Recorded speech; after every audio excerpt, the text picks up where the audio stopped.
del mosaico fluido. Ustedes saben cómo es un mosaico, imagino, ¿no? Ese revestimiento que hay, no sé, en cocinas y baños. Ese revestimiento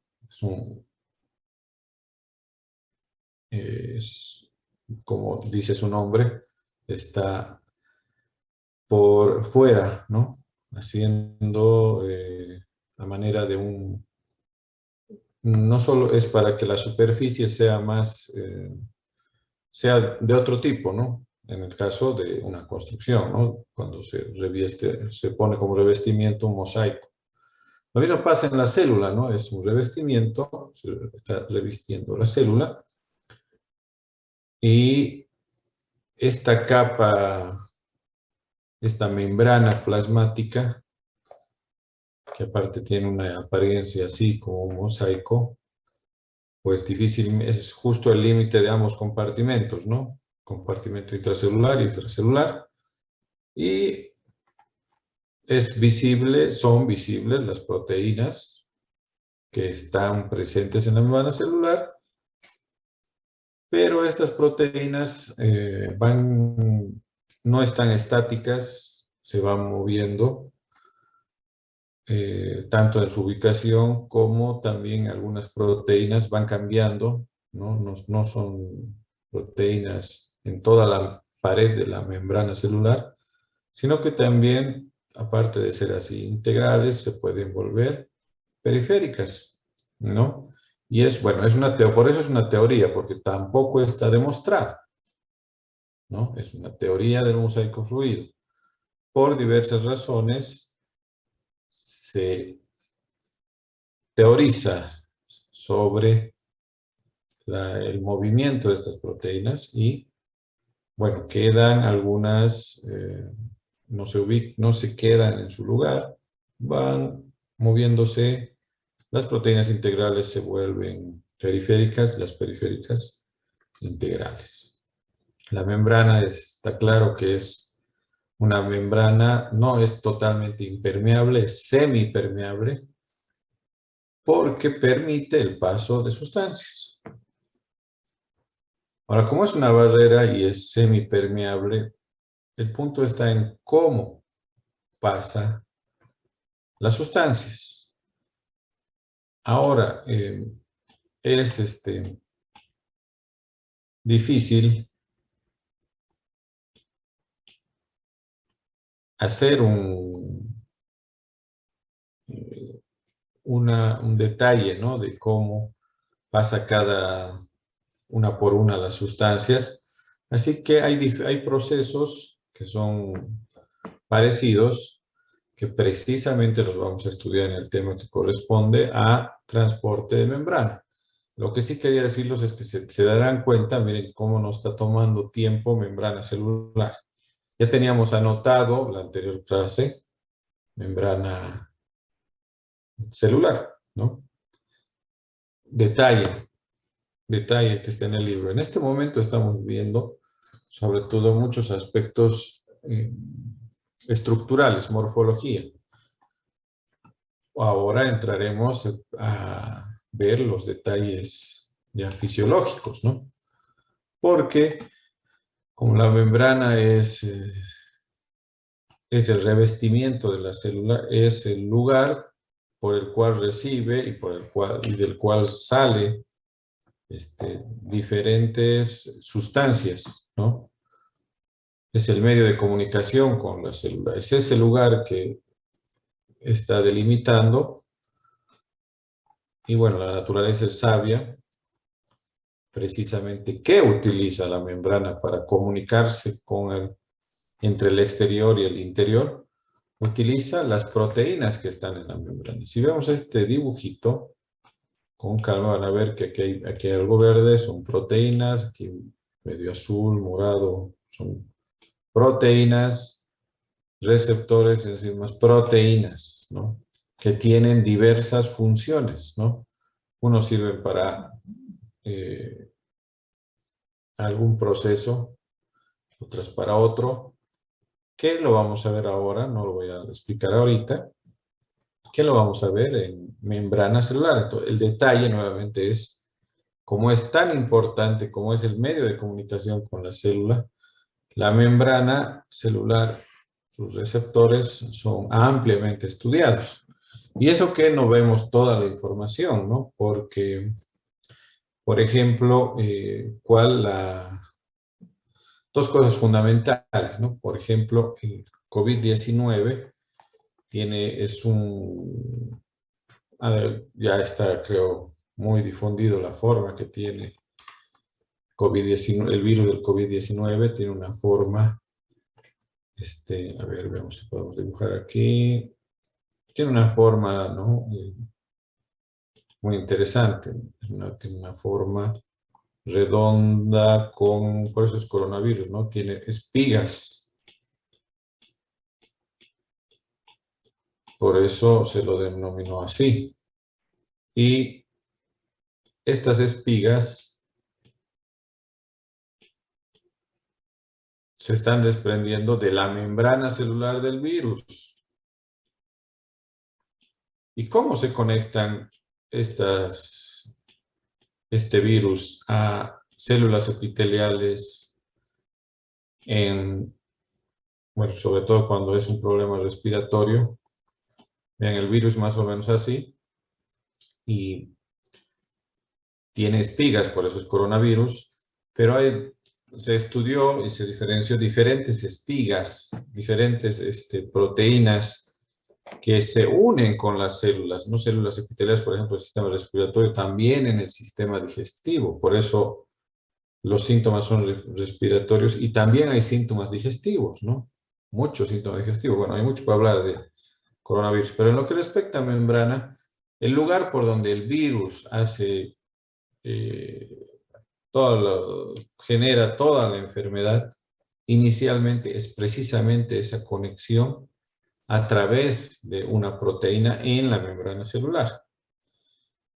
Entonces el virus es muy inteligente al tener esa estructura, ha mutado de forma tal que se ha facilitado tener un específico receptor para algún tipo de célula. Es importante conocer esto porque es básicamente la base de la enfermedad, ¿no? De ahí ya se puede, cuando se une este virus a la proteína, se manda una información a la célula para que se formen nuevos virus, ¿no? Nuevos virus. Entonces, es bastante, quisiera yo explicarles con detalle, pero eh, tenemos un tema para hablar de esto, lo vamos a hacer ahí, pero yo creo que se ve la importancia de la membrana celular, ¿no? Por eso lo vamos a ver de forma detallada. Muy bien. Ya les mostraba ayer, ¿no? Los tipos de transporte a través de la membrana y además tenemos procesos importantes como la endocitosis, la exocitosis para el ingreso o salida de diferentes sustancias de la célula al extracelular o del extracelular al intracelular, y la ósmosis, que es un proceso que ya deben tener una idea, pero que lo vamos a revisar también ahora.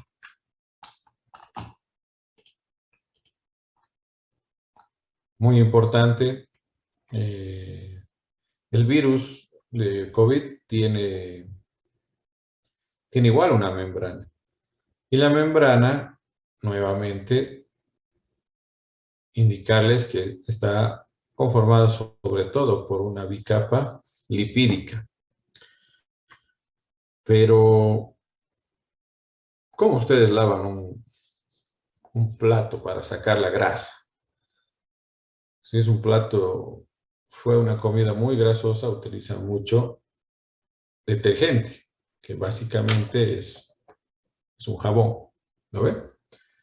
Entonces, estos jabones pueden hacer que funcionan como disolventes de grasas, ¿no?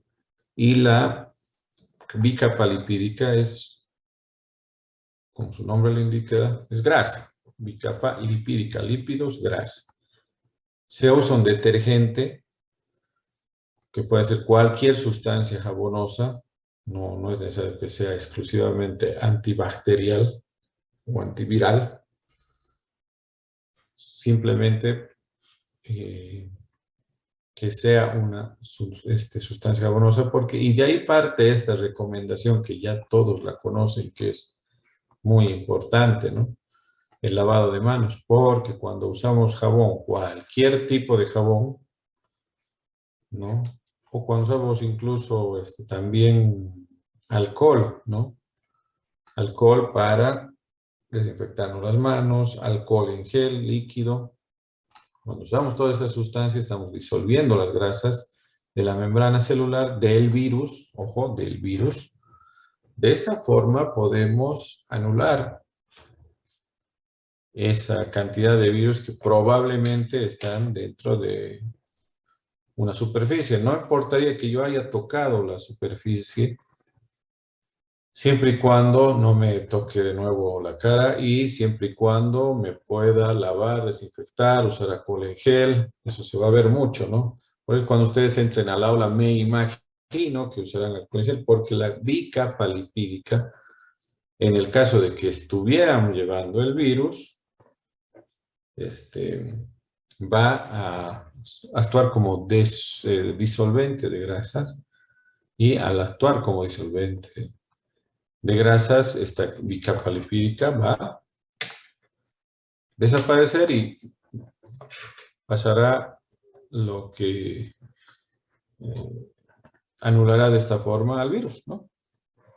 Entonces, de ahí la importancia de juntar la prevención con la estructura, mire, simplemente la estructura de la membrana celular. Vean cómo tiene funciones y de acuerdo a sus funciones se toman estrategias hasta de salud pública, ¿no? Porque esto es ya totalmente demostrado ya hace años, solo que ahora recién se hace de uso común, ¿no? Por ejemplo, en los hospitales lavarse las manos debería ser, ¿no? Hay 5, ya tal vez tengan algún conocimiento ustedes, 5 momentos de lavado de manos que básicamente se hacen antes de tocar al paciente y después de tocar al paciente, ¿no? Debe haber un buen lavado de manos, entonces también lo van a hacer ustedes. Muy bien, rápidamente para terminar el primer periodo, citoplasma y sus organelas. El citoplasma, y yo voy a pasar esto un poco rápido, no es necesario que anoten algunos aspectos que yo recalco simplemente. Esto es para que tengamos una idea, ¿no? Pero, nuevamente, ya les digo, ustedes ya pasaron histología, tienen nota de aprobación, la gran mayoría, más del 90% seguramente, y se llevó este tema con más detalle, creo, en histología. Así que solamente teníamos pensado hacer, o tengo pensado hacer una relación con la fisiología, ¿no? Porque es por demás importante. Pero la estructura de la membrana celular, del citoplasma, los organelos, pues se revisa un poco para nuevamente orientarnos cómo está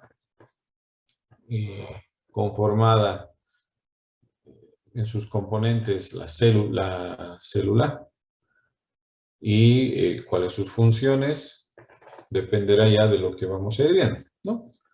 Entonces los organelos, ¿qué organelos tenemos de manera común?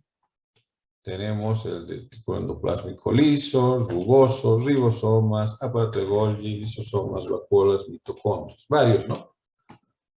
Que se pueden dividir de muchas formas, pero creo que lo más importante, no creo, es lo más importante dentro de la materia, también saber la función, ¿no? Por ejemplo, entre las funciones más importantes del REL o reticuloplasma liso está la síntesis de lípidos. Del rugoso, totalmente de acuerdo, lo más importante, síntesis de proteínas. Ribosomas, totalmente de acuerdo, ensamble de proteínas.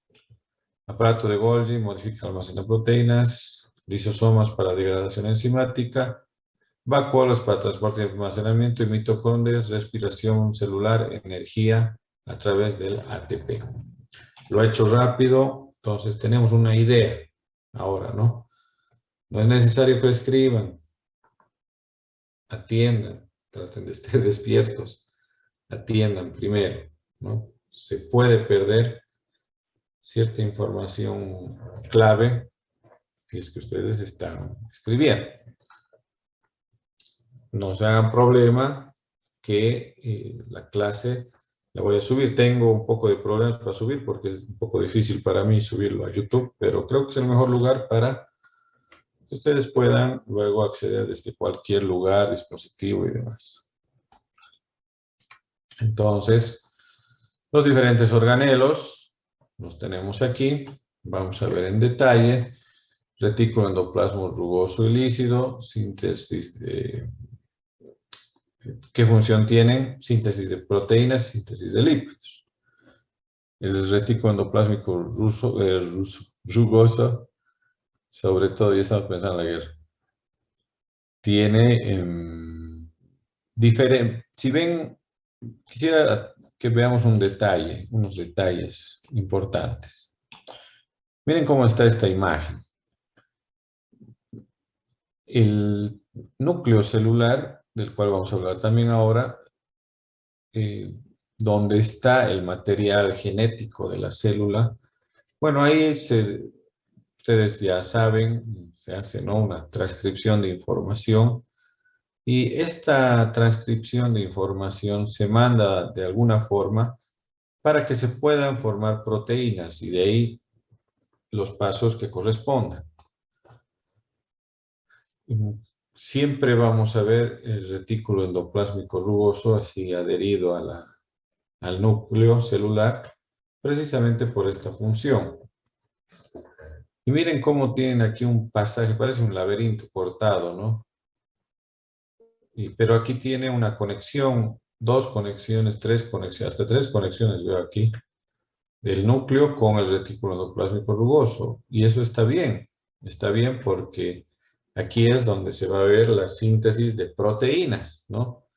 Y después de estas proteínas se formarán o se reforzarán funciones dentro del organismo gracias a estas proteínas, ¿no? Vean cómo es un laberinto, un conjunto de conductos, porque está cortado así, de forma transversal. Es un conjunto de conductos muy característico porque inicia con esa conexión en núcleo, sigue con el retículo endoplásmico rugoso, pero esta conexión, este laberinto, esta conexión de tuberías, por así decirlo, continúa en el retículo endoplásmico liso. Diferencia que ustedes también conocen es la presencia de estos puntitos en el rugoso, ¿no? Que son ribosomas, que es otro organelo. Entonces, esa es la estructura.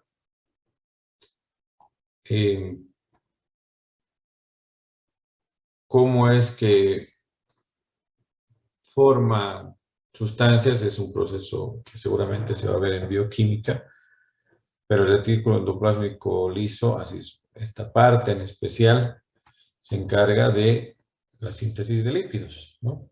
La síntesis de lípidos. Este es un ejemplo de cómo puede actuar. Miren, ya lo que hemos visto y comentaba que esta es la bicapa lipídica, es una membrana celular. Y estos dibujos, estos gráficos que atraviesan son proteínas de la membrana celular, que como tal, pues ya mencionaba antes, son el lugar de comunicación, ¿no? Este lugar de comunicación estimula a los receptores, que son de diversos tipos. Estoy hablando en términos generales, para no confundirlos, ¿no? Podemos hablar de ejemplos concretos, pero es difícil que se que se vea de todos los tipos, ¿no?, de proteínas que hay. Es más, tal vez algunas todavía ni las conocemos.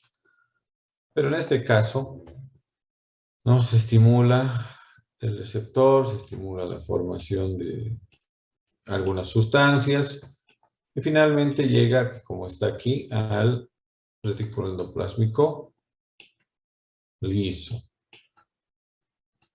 Entonces, es importante tener en cuenta de que son precisamente un conjunto de, como un laberinto, un conjunto de tubos que están conectados entre sí, ¿no? Por eso aquí también está como un corte tubular, ¿no? Porque esa es la base, digamos, del retículo endoplásmico liso y del retículo endoplásmico rugoso.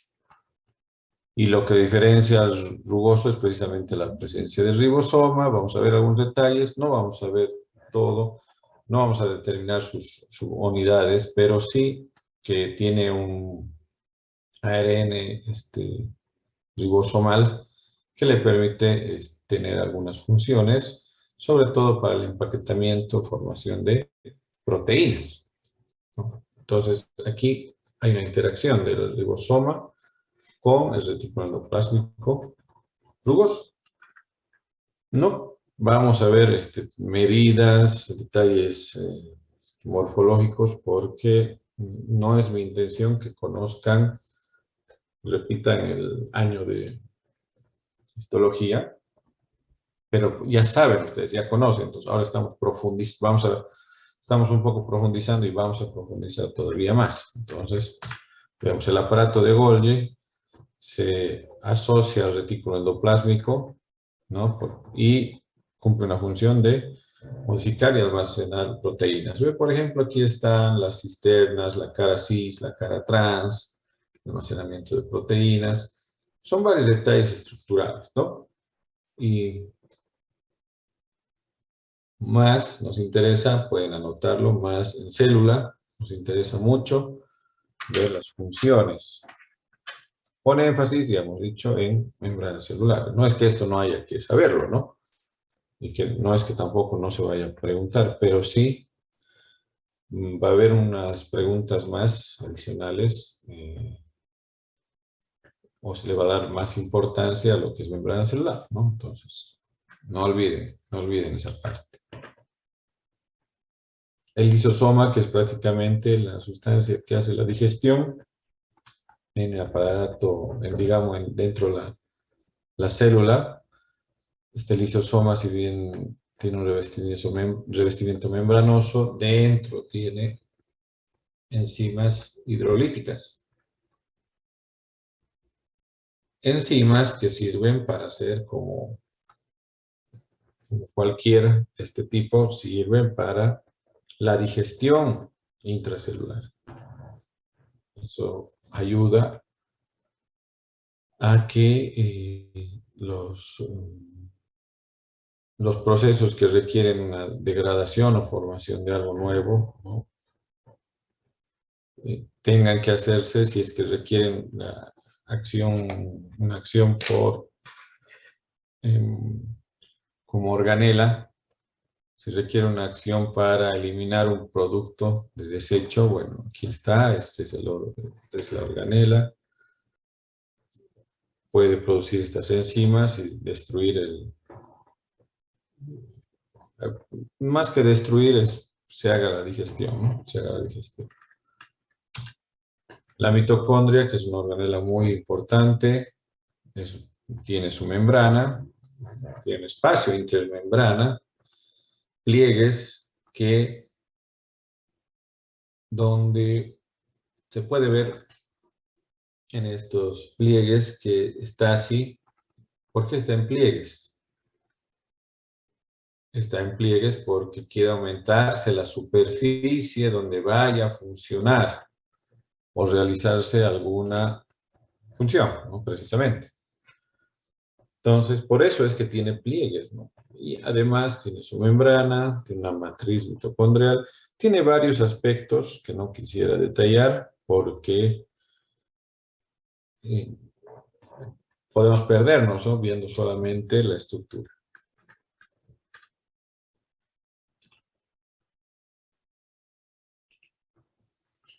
Filamentos y microtúbulos, que son básicamente el citoesqueleto de la célula, no son visibles fácilmente, pero están presentes, se los ha logrado identificar, ¿no? Como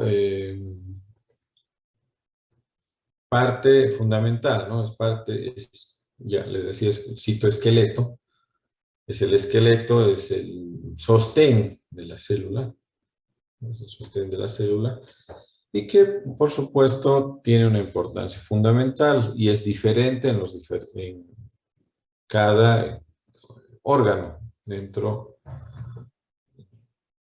como por ejemplo, mejor dicho, la cantidad de mitocondrias en la célula muscular, ¿no?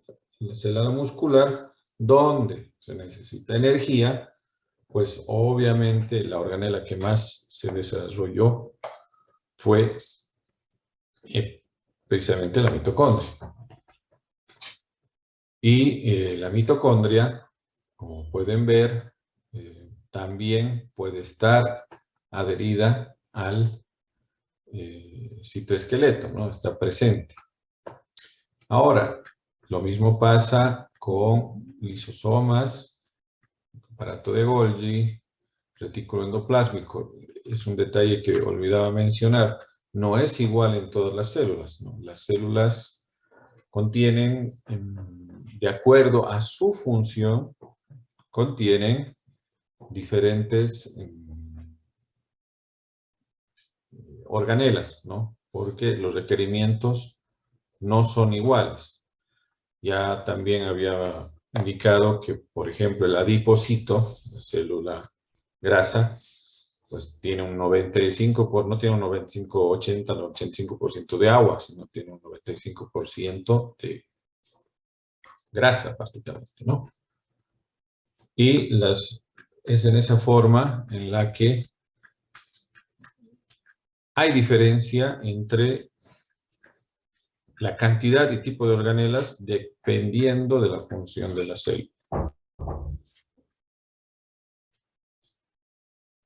El desarrollo del citoesqueleto, que es donde nos habíamos quedado, es, por ejemplo, otra situación que no es igual en todas las células, ¿no? La célula muscular, que es algo que se va a ver con mucho detalle, que me imagino que también ya se desarrolló y hay que verlo de nuevo. El desarrollo de los filamentos de actina y miosina son básicamente mayores y de forma muy específica y especial en las células musculares, ¿no? Para hacer precisamente esa unidad de contracción, ese lugar de contracción celular en las células musculares. Para eso se han tenido que desarrollar de diferente forma el citoesqueleto, los filamentos, microfilamentos de actina y miosina, ¿no?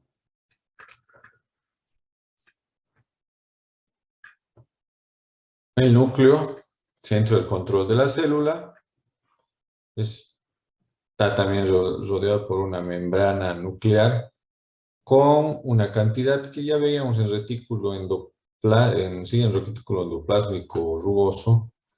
Veíamos que continuaban de cierta forma a la estructura del núcleo por una serie de, yo le llamo como conexiones, ¿no? Por una serie de conexiones. Y estas conexiones del retículo endoplásmico, ¿dónde van a dirigirse? Precisamente estos poros nucleares. El núcleo está cubierto, está presente en su superficie una innumerable cantidad de poros, por donde se estima que se exteriorice la información al retículo endoplásmico rugoso para la formación de proteínas, ¿no? En esta membrana es bastante tiene precisamente esta conexión, porque ya hacía yo mención, ¿no? Cuando se van a dar los procesos de formación de proteínas, parten desde una información que viene desde el núcleo. Entonces, no forma por sí solo el retículo endoplásmico rugoso, no forma por sí solo las proteínas, ¿no? Se basa en alguna información que llega desde núcleo, ¿no? Porque el núcleo básicamente controla controla de forma directa y sobre todo indirecta muchas de las actividades celulares, ¿no? Contiene la maquinaria para duplicación del ADN, porque lo tiene dentro del núcleo, y sintetiza todos los tipos de ARN, ¿no? Todos los ARN que tenemos actualmente, que bueno, luego los vamos a revisar también. Hasta aquí justo ya han pasado 45 minutos, pero no de lo que hemos hablado, sino del inicio de clases. Vamos a tomarnos un pequeño receso, por favor. Voy a dejar de